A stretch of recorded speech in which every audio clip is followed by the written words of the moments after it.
नमस्कार दोस्तों।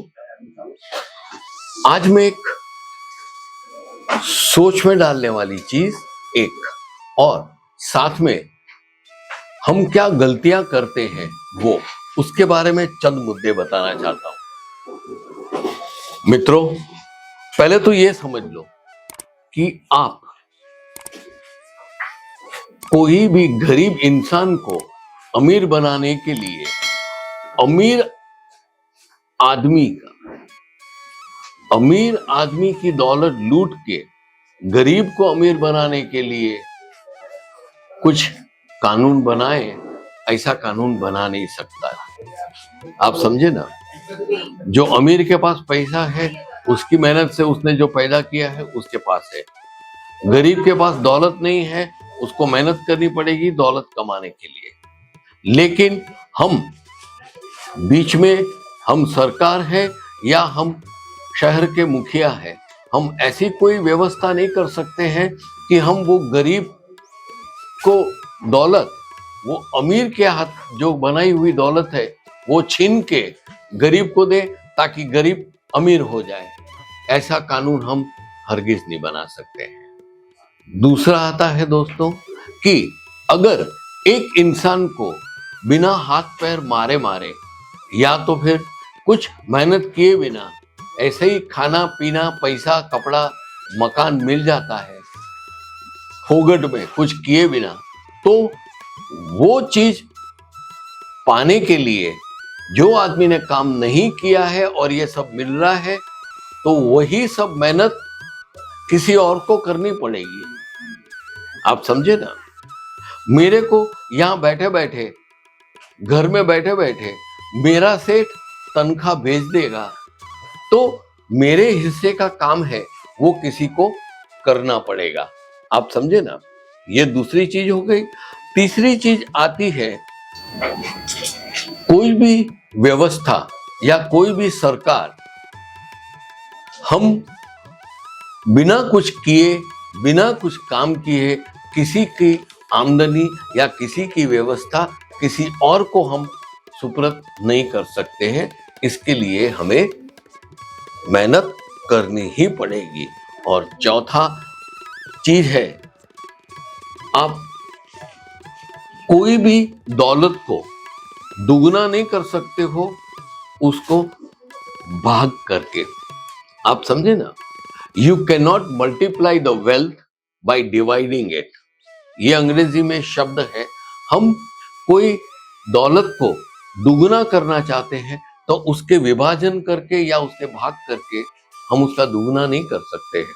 उसको गुणाकार करने के लिए, उसको डबल करने के लिए हमारी मेहनत को डबल करना पड़ेगा। और अंत में दोस्तों एक बहुत ही अहम मुद्दा है। जब एक जो सरकार होती है वो एक वर्ग को मुफ्त में कुछ बांटती है, तो सरकार वो कहां से उत्पन्न करती है? जो मुफ्त में जनता पाती है, जो व्यवस्था, जो मेहनत उसने की नहीं है, उससे मिली जो राशि है या दौलत है या पैसा है या चीज है, उसके लिए किसी और को तो मेहनत करना पड़ेगा ना। सीधा उदाहरण है, मैं आज यहां पे बैठा हूं, मेरे को 10 रुपए की चाय मुफ्त में मिल गई है, लेकिन वो चाय बनाने के लिए जो 10 रुपया का पैदा करने का होता है वो मैंने न किया और मेरे को मुफ्त में चाय मिली है, कोई बात नहीं, लेकिन दूसरे को तो वो 10 रुपया पैदा करनी पड़ेगी ना। बस दोस्तों, यही मुद्दे हैं जो आपको ध्यान में रखने हैं। और ये मुद्दे मुझे क्यों याद आए मालूम है?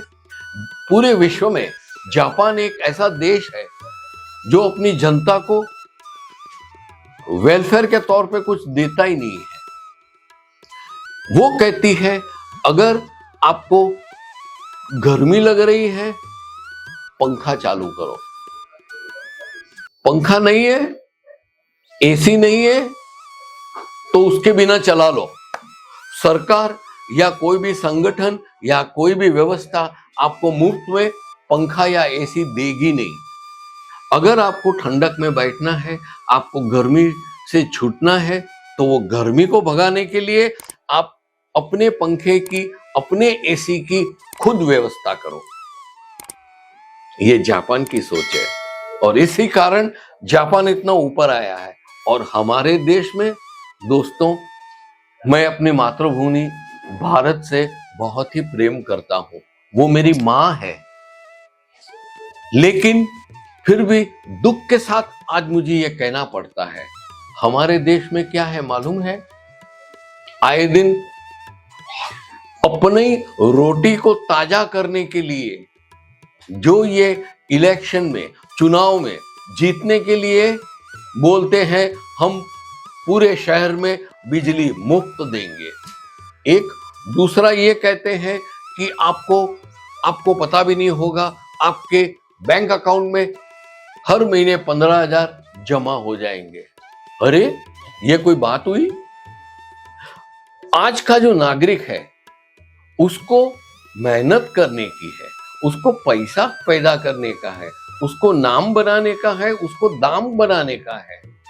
इससे न केवल खुद कामयाब होता है, लेकिन हर इंसान इस प्रकार मेहनत करके 2 पैसे पाके आगे बढ़ता है तो केवल वो तो समृद्ध होगा ऐसा नहीं है, पूरे देश की समृद्धि होगी जैसे जापान में की है।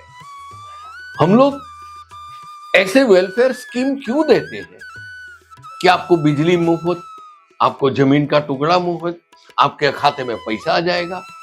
नहीं, हमको भी हमारे देश में यही सोचना चाहिए कि अगर मेरे को बिजली का बल्ब जलाने का है तो उसके लिए उसका जो बिल आता है, उसकी जो राशि आती है हर महीने, वो मैं भरपाई करने में सक्षम होना चाहिए हूं। लेकिन यहाँ पे इंसान क्या सोचता है, चलाओ बिजली मुफ्त मिलने वाली है ना। बस दोस्तों, यही कारणवश मेरी मातृभूमि इतने पीछे रह गई है, हम लोग गरीब रह गए। जब सरकार बोलती है कि हम तुम्हारे खाते में 15,000 डालेंगे, मुफ्त में बिजली देंगे, आपको इतनी जमीन देंगे, तो मेरी तो ये भावना है कि मैं जब सरकार मेरे पास ये ऑफर लेके आए तब मैं हाथ जोड़ के बोलूंगा, नहीं माई बाप, मेरे बाजुओं में ताकत है, मैं ये मेरे देश के लिए, मेरी मातृभूमि के लिए मैं मेहनत करूंगा, 4 पैसे कमाऊंगा और 4 पैसे की मैं बिजली पाऊंगा तो 4 पैसे की बिजली में भरपाई करेगा। दोस्तों, ये चीज आप अपने जीवन में भी उतारिए। केसरिया टेक्सटाइल कंपनी में यही हमारी सोच रहती है कि हमारे पास हमारी जो उपलब्धियां है, हमारे पास जो राशि है, हमारी जो औकात है, बस उतनी ही पैर फैलाइए और आनंद से जिए। नई सोच, नई दिशा के साथ केसरिया टेक्सटाइल कंपनी की ओर से मैं सुधांशु अंतानी आपसे यही अर्ज कर सकता हूं कि आप सम्मान से जिए। कोई आपको 5 पैसा दे फिर आप व्यापार करो, ऐसा क्यों सोचते हो? पहले 5 पैसा कमाइए, 5 पैसा हाथ में आ गया, 5 पैसे के कपड़े लीजिए और 8 पैसे में बेचिए। बस दोस्तों, यही आज की सीख है। आशा है आपको कुछ आनंद आया होगा कि अपने आप में कुछ कर दिखाने का।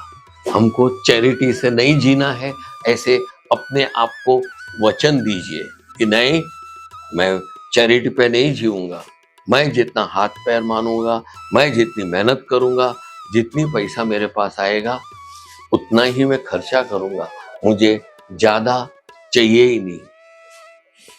18 घंटे 20 घंटे मेहनत करूंगा, मैं 5,000 का 12,000 कमाने की पूरी कोशिश करूंगा। लेकिन 5,000 कमाने के बाद कोई बोलेगा चल तेरे को दूसरा 7,000 दिया, जा मजा कर। आप हाथ जोड़ देना, शुक्रिया दोस्त, मेरे पास ताकत है, 5 से ज्यादा 12,000 तक कमाने की ताकत है, ऐसा मुंह पे बोल दो। आशा है आप जरूर से मेरे वीडियो को लाइक करेंगे और हाँ, बेल आइकन दबाइएगा और ये विषय, ये मुद्दे पे आपकी क्या राय है हमें जरूर से बताना। नमस्कार।